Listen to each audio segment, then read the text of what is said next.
Una pregunta algo complicada. ¿Judas Iscariote se salvó? Bueno, para muchos esto no tendrá nada de complicado. Ay, pues por supuesto que no. ¿Cómo el más bajo, ruin y miserable de los traidores va a salvarse?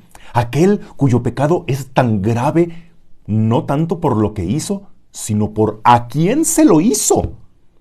La historia universal ha condenado y maldecido el nombre de Judas. Incluso los evangelios, se nota cómo sus redactores cargaron las tintas en señalar como maldito a aquel que traicionó al Señor. Y siempre se ha de resaltar eso. Judas, que fue el traidor. Y ponen en palabras de Jesús afirmaciones como más le valiera no haber nacido. Se nota desde el principio de los tiempos en la iglesia cómo era el rechazo por el nombre de Judas.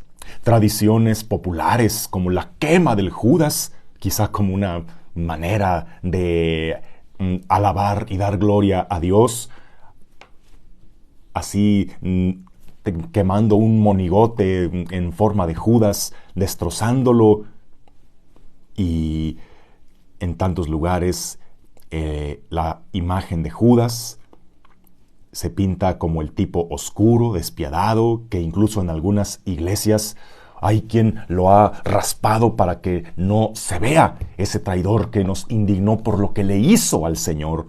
Hasta en obras clásicas de la literatura como la Divina Comedia de Dante Alighieri, que describe un viaje por el más allá, en el 9º círculo del infierno, el más oscuro, profundo y terrible de todos, que es el círculo que corresponde al castigo de los traidores. Ahí están los grandes traidores de la historia, pero el principal de ellos, su líder, el traidor por antonomasia, el que no es un traidor más, sino el traidor, es Judas.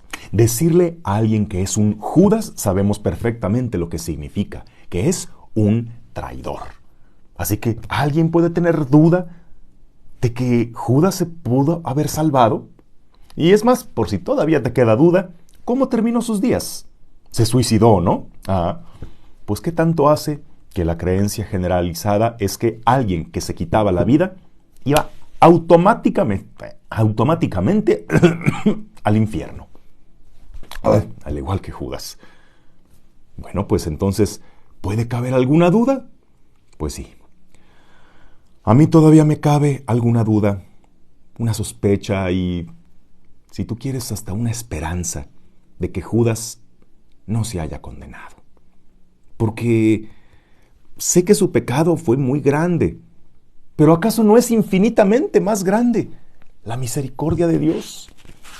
¿Cómo ese Jesús que nos enseñó a amar a los enemigos, a orar por los que nos persiguen y calumnian, a poner la otra mejilla al que nos abofetea, a perdonar hasta 70 veces 7, a que Dios hace salir su sol sobre buenos y malos, que es el buen pastor que va en busca de las ovejas perdidas, que no ha venido por los justos, sino por los pecadores?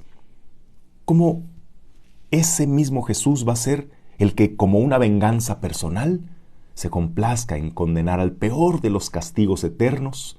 Así, al puro estilo de los narcotraficantes, que a los soplones, a los delatores, son con los que más se ensañan su violencia y su furia. ¿Pero acaso conocemos nosotros a un Jesús así? Él habrá sido así con aquel que sí, le falló, pero lo eligió como su discípulo, le llamó amigo, le dio el poder de anunciar su palabra, le lavó los pies en la última cena. Aquel que definitivamente Jesús miró con amor. Bueno, aunque la objeción que me han puesto a esto es que es que Dios no condena a nadie. Uno mismo es el que se condena con sus propias acciones. Es verdad. Es tu pecado el que te condena, no Dios. No es una venganza de Dios, vaya, pero bueno, pero sí, tu pecado te condena, pero ¿qué es lo que te redime de tu pecado? Exacto, el arrepentimiento. ¿Y acaso Judas no lo tuvo? Pues como podemos ver en este fragmento de la pasión del Señor, Judas tuvo un grande y terrible arrepentimiento, que sí, fue llevado al extremo y lo llevó por un camino equivocado. Vean por ejemplo a Simón Pedro. Él también, después de sus negaciones, se arrepintió, lloró amargamente, pero él pudo encontrar la redención. El arrepentimiento lo llevó al dolor de su pecado, que culminó en la alegría del perdón y en el restablecimiento de la confianza. Judas estaba arrepentido, demasiado arrepentido, pero no se esperó a que Jesús lo perdonara, porque de haberlo hecho estoy seguro que Jesús lo hubiera perdonado. Pero Judas no pudo perdonarse a sí mismo y lo llevó a salir por la puerta falsa. Se preguntarán si Judas fue al infierno. Pues lo que te puedo decir es que ya venía de un infierno. El infierno que lo atormentaba ante el peso de la culpabilidad.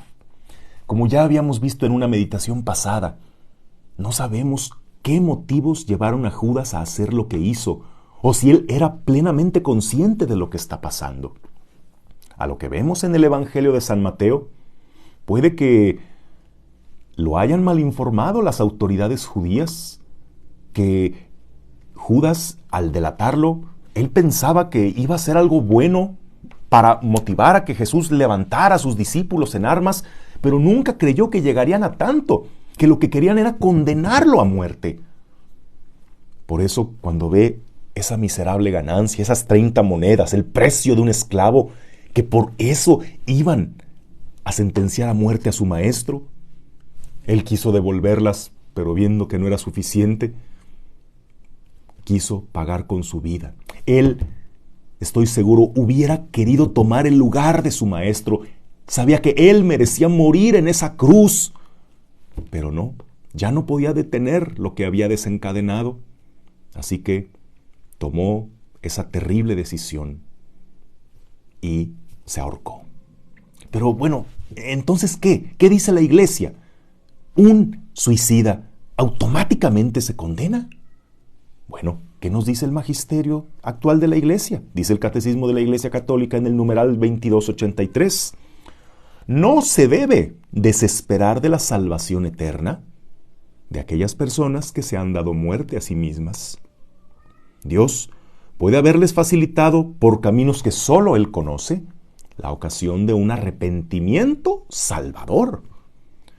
Trastornos psíquicos graves, la angustia o el temor grave de la prueba, el sufrimiento de la tortura, pueden disminuir la responsabilidad del suicida. Bueno, y todos estos elementos, la angustia, el temor, la ofuscación, las vemos en Judas. ¿Qué pasa con una persona que se quita la vida? Generalmente es alguien que no sabe lo que hace. Y aquí yo encuentro un paralelismo extraordinario, porque es muy probable que al mismo tiempo, a la misma hora, mientras Judas estaba asfixiándose colgado de un árbol, Cristo también se asfixiaba colgado, clavado en un madero. Estaban los dos al mismo tiempo. ¿Y te acuerdas que Jesús, en medio de su asfixia, sacó fuerzas para pronunciar unas palabras? ¿Recuerdas cuáles? Padre, perdónalos, porque no saben lo que hacen. ¿Y en quién estaría pensando? ¿No estaría Jesús escuchando el susurro que salía de los estrangulados labios de Judas? Jesús, perdóname, Jesús, perdóname. Jesús le estaba respondiendo desde la cruz y le estaba suplicando al Padre: Padre, perdónalo, porque no sabe lo que hace. Yo sé que esa súplica era por ti, era por mí, pero por supuesto que en la mente de Jesús también estaría Judas. Y Jesús suplicaba al Padre le perdonara su pecado. Además, acuérdate, Judas no fue el culpable de la muerte de Jesús. No fue Judas quien lo entregó a la muerte. Jesús mismo se entregó. Él lo dijo: a mí nadie me quita la vida, soy yo quien la estoy entregando. Así que no vamos a culpar a Judas de eso. Judas fue una circunstancia, pero Jesús, de haber querido, como nada hubiera librado esa circunstancia, como nada se hubiera escapado, sus seguidores lo habrían defendido, hubiera mandado traer una legión de ángeles y no lo crucificaban. Jesús de antemano se entregó. Judas fue algo circunstancial. No fue el culpable. No fue Judas el que llevó a Cristo a la cruz. Fue su amor. Fue el amor de Dios el que lo llevó a la cruz. Judas Iscariote es el único de los 12 apóstoles que no es considerado santo, el único que lo pintan sin aureola. No es santo y nunca lo va a ser. Pero eso sí, Judas fue un elegido de Jesús para ser su discípulo. Fue un amigo y por lo tanto amado por Jesús. Y fue uno de los pecadores por el cual murió Jesús. Lo cual me da una esperanza de que Judas se haya salvado. Bueno, y me preguntarás, ¿y por qué tanto interés en que si Judas se salvó? Pues porque si Judas se salvó, yo, que nada puedo considerarme mejor que Judas, tendré la esperanza de salvarme también. Que tengas un bendecido día en el nombre del Padre, y del Hijo, y del Espíritu Santo.